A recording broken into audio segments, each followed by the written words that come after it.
अस्सलाम वालेकुम नाज़रीन, उम्मीद करती हूँ आप सब खैरियत से होंगे। आज की मेरी वीडियो मुकम्मल तौर पर औरतों के एक मखसूस मसले के बारे में है, जिस बारे में हर लड़की बात करते हुए शर्माती और घबराती है, यानी शादी के बाद शर्मगाह का खुल जाना और बाहर की तरफ निकल आना। इस बारे में आपको आज की इस वीडियो में मुकम्मल मालूमात दूंगी। शादी के कुछ अरसे बाद या एक बच्चा पैदा होने के बाद वर्जिनिटी बहुत खुल जाती है, यानी कि ढीलापन आ जाता है। तो ढीलापन और शर्मगाह को तंग करने के लिए आप इस नुस्खे पर अमल कर सकते हैं। कुछ ऐसी लड़कियां होती हैं जिनकी शर्मगाह काली हो जाती है, तो मर्द इस चीज को पसंद नहीं करते, तो वो इस तरीके पर अमल करेंगी तो उनकी शर्मगाह भी सफेद हो जाएगी।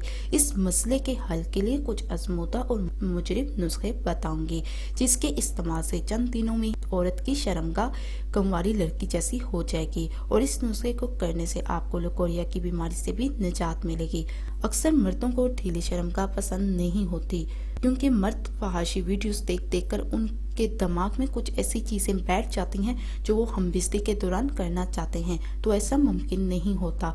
मगर औरत मर्द की ख्वाहिश को मुकम्मल तौर पर पूरा कर सकती है, अपनी शर्मगाह का मुकम्मल ख्याल रख सकती है, जिससे खामन को भी हमबिस्ती के दौरान लज्जत और मजा आएगा और बीवी को भी हमबिस्ती के दौरान मुकम्मल मजा आएगा। हर लड़की को अपनी केयर करनी चाहिए, तो कोशिश करें इस तरीके पर अमल करें और अपनी शर्मगाह को खूबसूरत और तंग और हसीन करें।